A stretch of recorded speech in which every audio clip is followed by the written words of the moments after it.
Can you tell me a little bit about why it was important for you to be involved with this project? Well, I'm just so proud of the people here and their patriotism, and many places across our country just don't respect our flag anymore and the sacrifices that were made for our country in past wars. And it's just such a privilege to represent a district that cares so much about the American flag and about the veterans and the people who have sacrificed, risking their lives and losing their lives for our freedoms. And right here in Ringgold and Catoosa-County, it's just amazing, and I'm excited to see all the flags up this coming Veterans Day. Okay. When you think about, do you want to ask the next one? Yeah, just when you see when you see what's going on at this event today, what do you hope is the main takeaway? Well, I think the main takeaway is how a small group of people can make such a big impact. And this is a great group of people that have been working together for years, making sure that they have as many American flags as they need on hand, replacing them when they need to retire, doing great little things like this that they can hand out, showing that these flags were flown over the city of Ringgold, representing all the veterans and just representing all these lives, and making crosses. They build these crosses with the names of veterans from wars from the past. And so I just think it shows what a small group of people can do to inspire everyone that lives in the area and drives through. What impact do you think that your being here and kind of raising awareness of what they're doing with these flags will have for veterans? I know that for a lot of people here, they're very excited about you. So, is that what you were hoping to do by coming, just to sort of tell them that you also are supportive of what? Oh yes, I support our veterans immensely, and they are so upset, and there's going to be some real fallout from Afghanistan. Our military's been disgraced. We've abandoned Americans in Afghanistan. We armed a radical Islamic nation, the Taliban, in Afghanistan with $85 billion worth of our military equipment and weapons, and then we just lost 13 young soldiers there, and they shouldn't have died. And so I think we need to do everything we can right now to make sure that our veterans know how much we love them.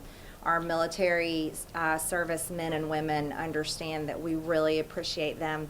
And it's projects like this that people here in Ringgold work so hard on. These are the projects that help them feel special, and they should feel special. They're the greatest among us in our nation that are willing to, join the service and risk their lives for our freedoms. And so I'm happy to be here to make sure everyone knows about it. I'm sure, as you know, there's a lot of infighting with the Democrats right now for the reconciliation bill that's passing through Congress. Any comments on that? Well, I'll tell you my stance is I think Republicans, our GOP conference, needs to hold together and vote no on the infrastructure bill. It's absolutely absurd to think any Republican would vote for that. And I think that Democrats should be having a problem getting these things passed. Trillions of dollars in spending an infrastructure bill that's less than 10% of actual infrastructure, and mostly socialist programs. Socialist programs are not what we need to be doing in this country. We need to be securing our border and stopping the flow of illegals that are coming in every single day. There's a caravan of about 400,000 coming up right now, and this is dangerous for our entire country. I don't think it should be a Democrat or Republican issue. I think this is an American issue, and I would like to see Congress united on that big problem we have, and I would like to see Congress working on solutions that help all Americans and not socialist programs that pay people to stay home when we have private businesses all over the country that are having a hard time just hiring people to come back to work. And so I'd like to see a greater effort in Congress to always put America first and not the rest of the world. And so I'm hoping to see, I hope they have a hard time. I hope they struggle. I don't want to see those bills passed. Anything else you want to ask? Sorry, you talked a little bit about the kind of job situation and economics right now with how businesses are looking. A lot of that is down to like COVID and different things that have happened the last couple of years. When you look locally at ways to address that, is there anything that you want people to be more aware of that maybe they're not taking advantage of if they are struggling right now, anything like that? Well, it's difficult. You know, there was a lot of unemployment paid out by the federal government and the state government. A lot of that money has not even been paid out. It's still sitting there, but it's created so many problems. Businesses are trying to, you know, they're open and they're trying to stay open. Unfortunately, a lot of small business closed over this past year, and it was because they were having to compete with the federal government for workers. We need people to just go back to work. Our country will survive all of this if everyone is willing to, let's go back to work. Let's not depend on the government. In the long term, that's not going to help anyone, and they'll be the ones that are hurt the worst in the end. You know, working, being a productive part of your community is really the way to happiness for everyone. We need to take care of our kids right now, though. They have been the worst victims of COVID-19 in so many ways. Their lives have been canceled. Lives have been changed, especially for college students and high school students. And now with masking children, I think that's horrible. I'm completely opposed to masking children. I think with the vaccines, it needs to be a choice. There's vaccines available everywhere. Let people get them if they want the vaccine, but we need to stop these mandates because people are getting fired, they're losing their jobs, and right now we need nurses, we need truck drivers, we need people to be able to go to work, and if they want to trust their immune system, then that's their freedom to do it. Government interference is not helping anyone right now. There's a few businesses now that are requiring vaccines in order to work at the company. You know, President Biden had that mandate basically that would say if you're a company with over 100 employees, you would need to have the vaccine or a negative test in order to be employed there. Any thoughts on this? I think that's government intervention in private companies, and I think it's completely wrong. OSHA does not have a rule in existence to enforce that mandate coming from President Biden. President Biden is not a dictator. He is a president, and we have 3 branches of government for a reason, and that's to make sure that we have good laws on the books for the American people.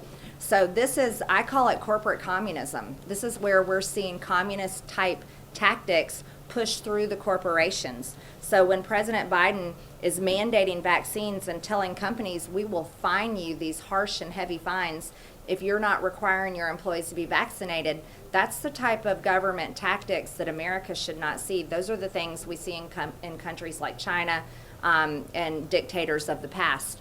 So I think it's wrong, but I think employers need to know what is actually a law and what is in place. And OSHA at this time does not have rules and ways to enforce those fines on private companies. Anything else you want to ask?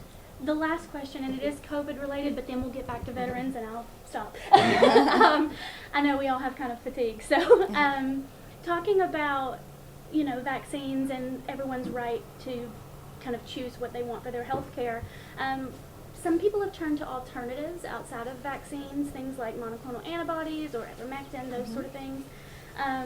Do you encourage people to speak to their practitioners if they want to look out for that, or what is sort of your stance on those things? Absolutely. I'll be very honest with you. I think it's criminal of any doctor or government elected official or any group of people to block those kinds of treatments.